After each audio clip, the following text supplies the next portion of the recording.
SEAL Admiral asked her rank as a joke. Ghost 1 left the entire war room speechless. The briefing started at 0600 on a Tuesday morning in November of 2003. Joint Special Operations Command, Fort Bragg, North Carolina. The room held 11 people. 9 of them were men. One of them was a rear admiral. The other was a woman nobody in that room had ever seen before. She sat at the far end of the table. No rank insignia on her uniform. No unit patch on her left shoulder. Just a name tape on the right breast and a folder closed in front of her. The folder had no header, no classification markings. Nothing. Rear Admiral Thomas Krennic had been running these operational briefings for 4 years. He had seen contractors, analysts, intelligence assets, and observers cycle through that room. He thought he'd seen every kind of person who might sit at that table. He was wrong. Her name was Claire Aldridge. She was 38 years old. She had arrived without escort.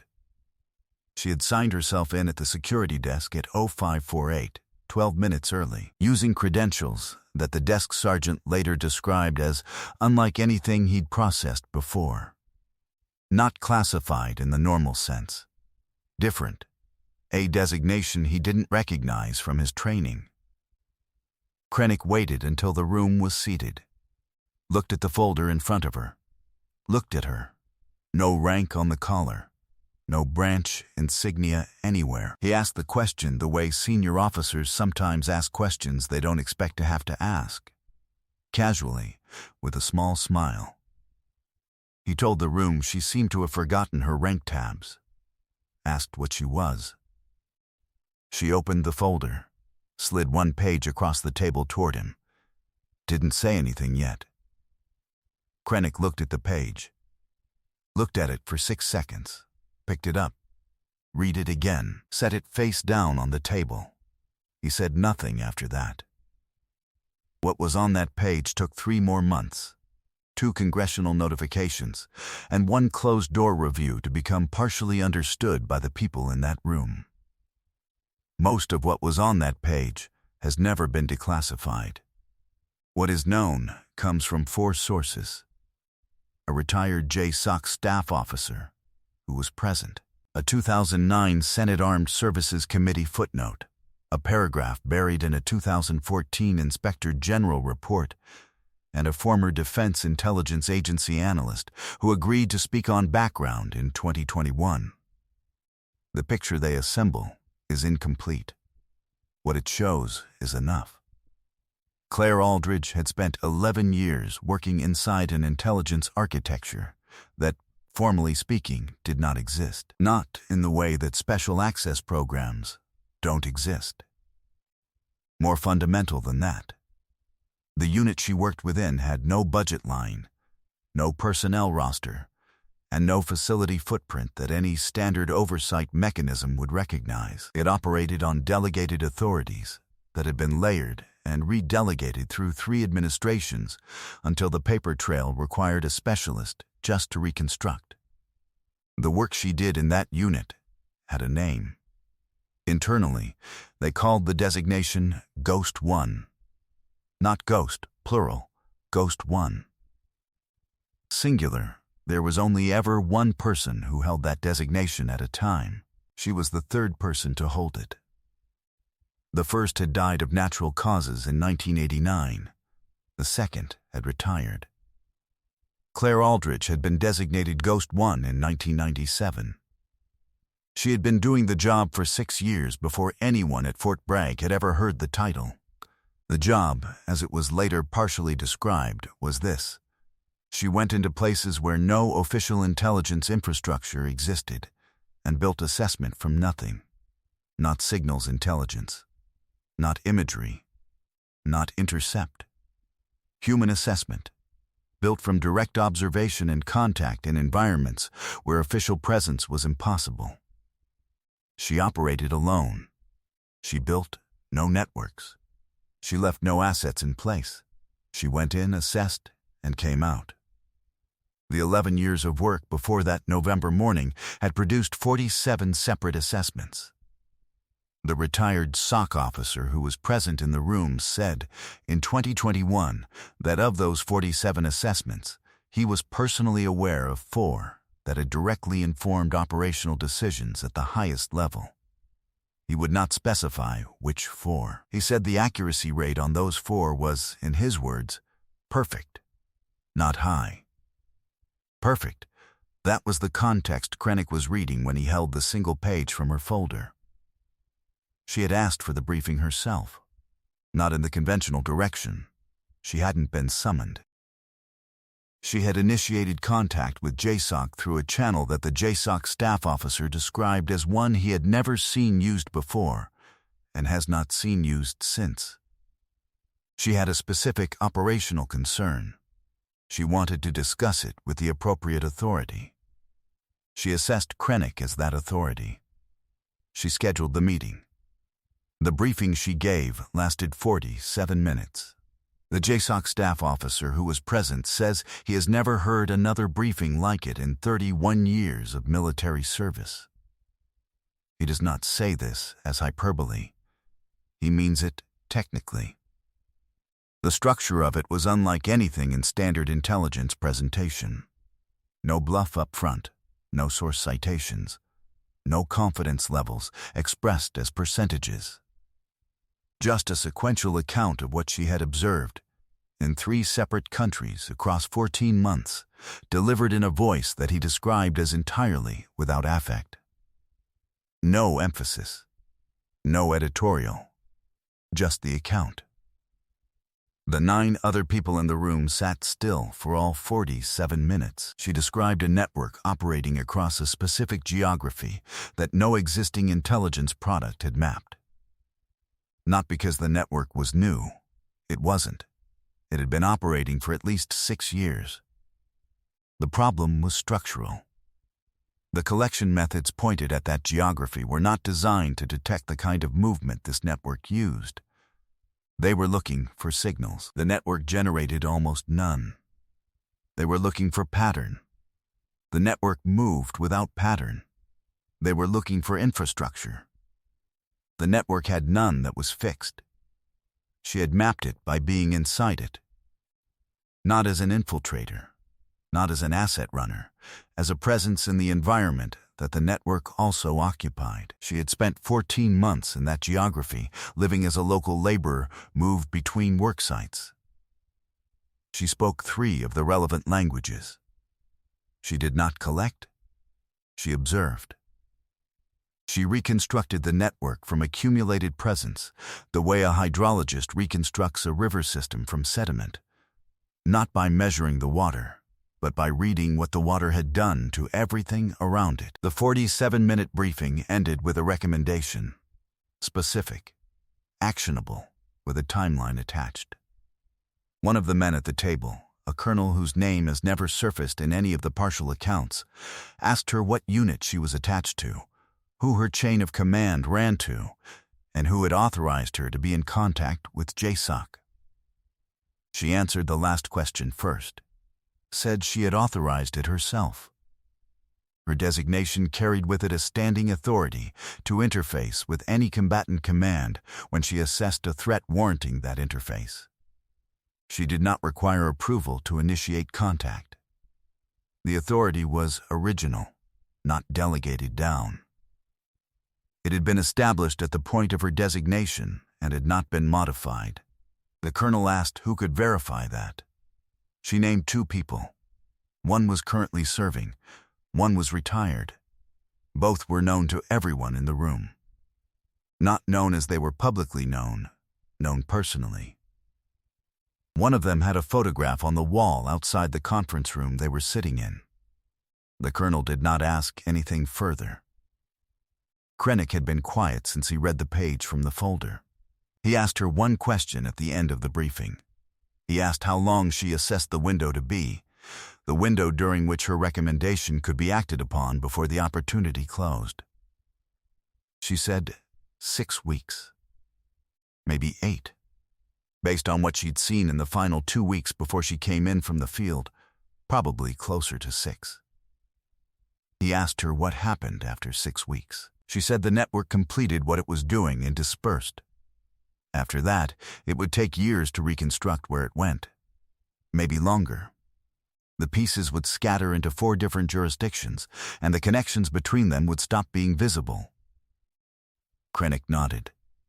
Didn't respond immediately. Looked at the table for a moment. Then, asked when she needed an answer. She said she needed an answer before she left the building. He was quiet again. Looked at the page he'd set face down on the table. Didn't pick it up again. Then told her to wait outside while the room discussed.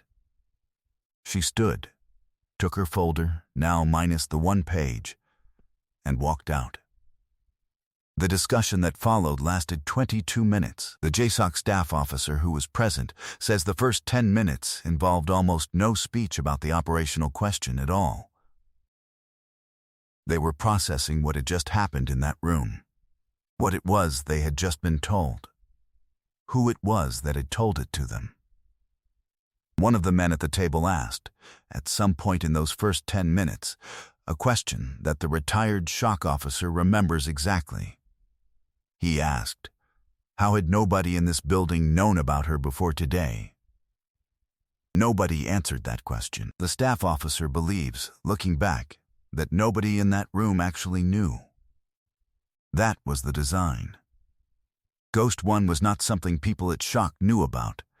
It was not something people at DIA knew about, except at the very highest level. It existed in a space that was precisely calibrated to remain unknown to the institutional architecture around it. Known only upward, not sideways, not laterally, not downward, just upward, to the 2 or 3 people who had standing knowledge of it at any given time.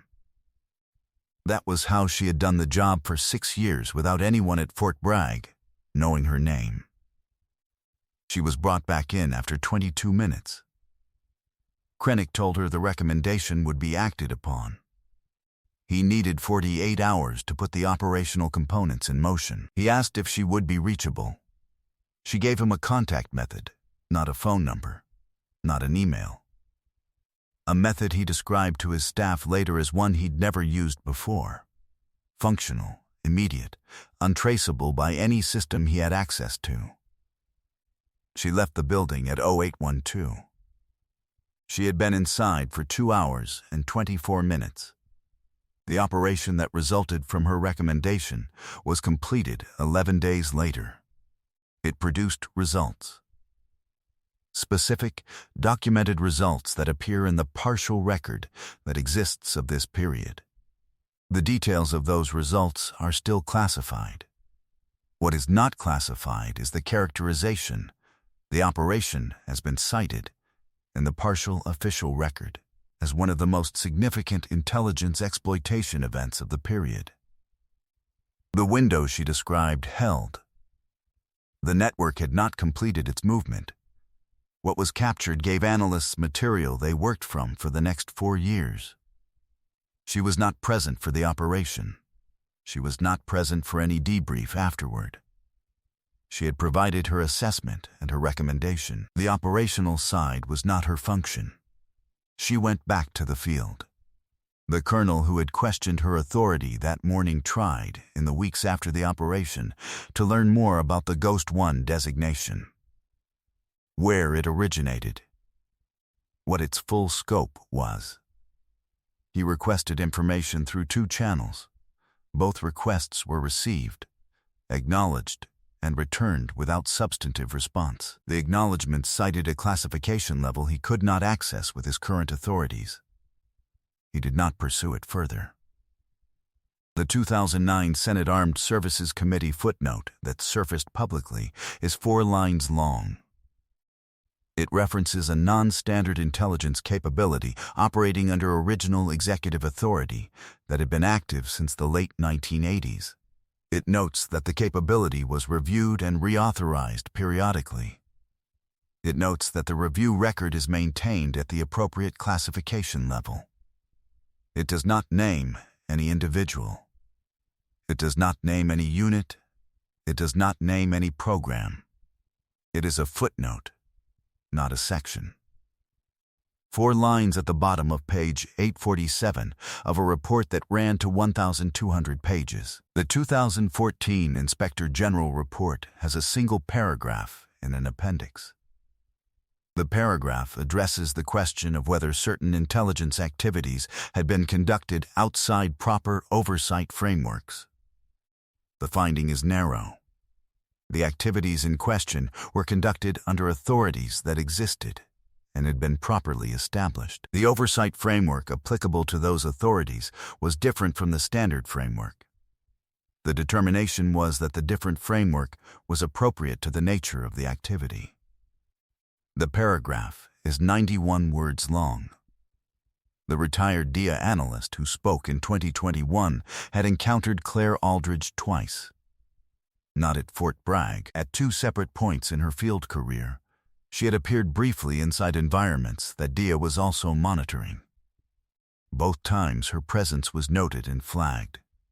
Both times the flag went up through channels and came back down with a single-word response from a level the analyst had no visibility into. The word was acknowledged. Not stand down. Not do not interfere. Not she's ours. Just acknowledged. The analyst took that to mean what it seemed to mean. Someone above knew. Someone above was tracking. The work was sanctioned. You proceed with your own work and do not attempt to make contact. He didn't. Neither time. He says the second time he saw a note of her presence in an operational environment was in early 2006. After that, he has no further trace of her. Not a file reference, not a flag, not an acknowledgement. Nothing. He does not know what that means. He offered 2 interpretations. 1. She stopped operating in environments where DIA was active. 2. The monitoring that had previously picked up her presence was itself modified, and she continued operating in ways that were no longer visible even to the trace-level awareness that had existed before. He said he didn't know which it was, said he had thought about it since 2021 when he agreed to speak about it and had not arrived at a conclusion. The JSOC staff officer who was in the room in November 2003 retired in 2012. He has given 2 on background accounts, 1 in 2016 and 1 in 2021. In neither account does he claim to know where Claire Aldridge is now. In neither account does he claim to know whether the Ghost 1 designation still exists. In his 2021 account, he said that when he tries to look back on that November morning and assess what he saw, he keeps arriving at the same conclusion. He said, she was not a tool that someone else was wielding. She was not an asset being run. She was not an operator being directed. She was a function, an independent function that existed to do a specific thing that no other part of the system was designed to do, and that it operated that way, continuously, for years, with almost no one knowing it existed. He said, that kind of thing doesn't get built accidentally. It gets built by someone who understood at the design stage that the system would never build it for itself, that the system would always find reasons not to, that the only way to have the function was to put it outside the system, give it original authority, and let it run. He paused in the 2021 interview at that point, then said, whoever made that decision understood something about the limits of institutions that most people inside institutions never want to admit. The room at Fort Bragg was refurbished in 2007. The photograph that had been outside the conference room was moved to a different wall during the renovation. A facility manager who worked the renovation does not remember which photograph it was.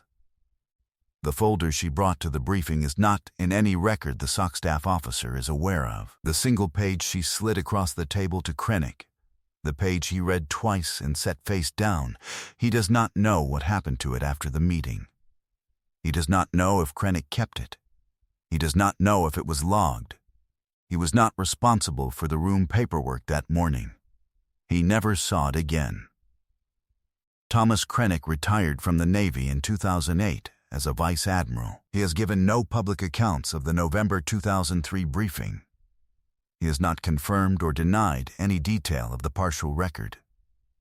His office, contacted in 2019 by a researcher working on a related project, responded that the admiral did not discuss operational matters from his JSOC period. The researcher did not pursue it further. Somewhere in the architecture of the record that surrounds that November morning, a single page exists. Or doesn't. Probably held somewhere at a classification level that requires access most people never receive. What it contained in 6 seconds changed the posture of a rear admiral in a room full of people who had spent careers dealing in secrets. She left the building at 0812. She went back to the field. The window she had described held. The network was where she said it would be. 6 weeks. She had said 6 weeks. It took 11 days. She was right.